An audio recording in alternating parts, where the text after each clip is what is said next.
Morning student, my name is Ajay Verma from NDM public senior secondary school. Welcome to online class. आज का हमारा subject है math, chapter 1। Chapter name है exponent या power भी कहते हैं।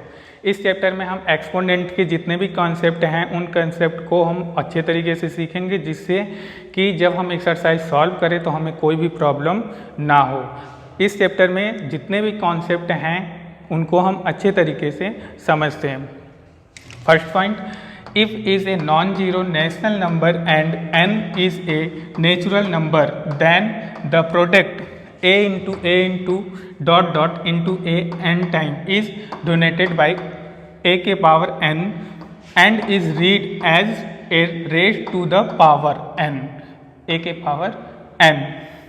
मतलब यहाँ पर जो हमने a लिया हुआ है कि a है, ये हमारा रेशनल नंबर है और ये n जो है हमारा नेचुरल नंबर है। यहाँ पर जो a into dot dot a n time तक लिखा है, इसको हम a के पावर में n लिखेंगे और इसको रीड कैसे करेंगे, a के पावर n। ऐसे हमें पढ़ना है। कोई भी डिजिट होगा, जैसे डिजिट्स का एग्जांपल देखते हैं, 7 3 ये हमने लिखा है तो हम इसको पढ़ेंगे 7 के power 3। Next point, rational number a is called base and natural number n is known as the exponent। ये जो हमारा रेशनल नंबर है इसको हम क्या कहते हैं, बेस, और ये जो पावर में है इसको एक्सपोनेंट कहते हैं।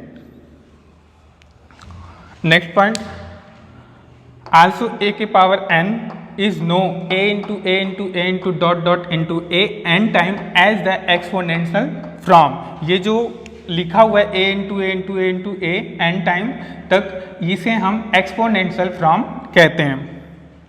Next point, for any non zero rational number we have.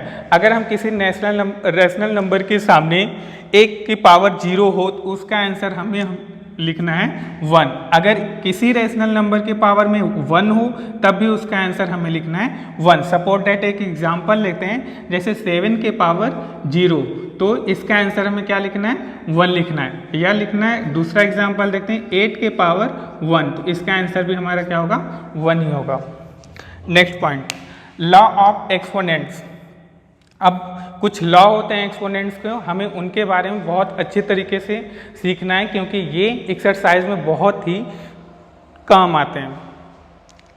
पहला, बेस सेम हो।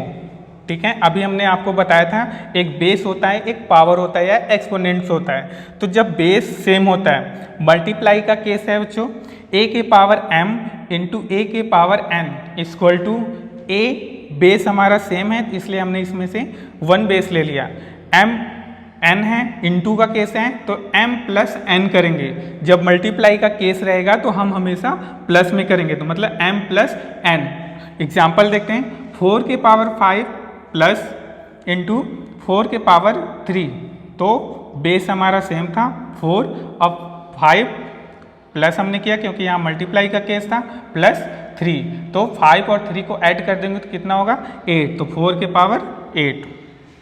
नेक्स्ट, डिवाइड का केस है, a के पावर m और a के power n equal to, base हमारा सेम था इसलिए हमने बेस को सेम कर दिया, a ही कर दिया। अब डिवाइड का केस है इसलिए यहाँ पर हम माइनस करेंगे, m माइनस n।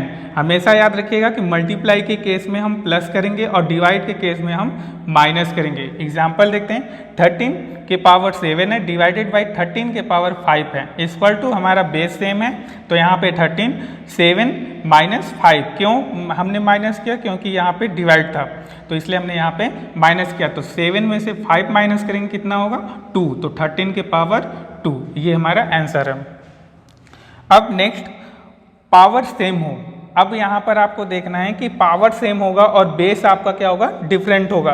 तो पहला केस है मल्टीप्लाई का, a के पावर m b के पावर n। अब यहाँ पे देखिए हमारा बेस क्या है, दोनों जो है डिफरेंट है और पावर जो हमारा है सेम है। तो हम ऐसे केस में क्या करते हैं, a इंटू बी। अब याद रखिएगा, जब पावर सेम था तो हमें क्या करना है, मल्टीप्लाई ही करना है, और जब बेस सेम था तो हमें प्लस करना था। तो पावर जब सेम है तो a इंटू बी, यहाँ पर हम क्या लिखेंगे, m। तो एग्जाम्पल देखते हैं, 4 5 के पावर 4 इंटू 3 के पावर 4।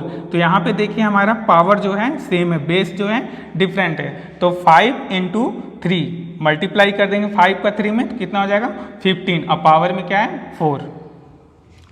नेक्स्ट a के power m divided by b के पावर m। इसमें भी डिवाइड के केस में भी हमारा बेस जो है डिफरेंट है और पावर जो है सेम है। तो ऐसे केस में क्या करना है आपको, a अपॉन b कर देना है। क्या करना है, a अपॉन b और पावर में m। एग्जाम्पल देख लेते हैं, 5 के पावर 4 डिवाइडेड बाई 3 के पावर 4। देखिए आपका जो बेस है वो डिफरेंट है और पावर जो है सेम है। तो ऐसे केस में आप क्या करोगे, 5 अपॉन 3 उसके पावर में 4। ये है इसका आंसर।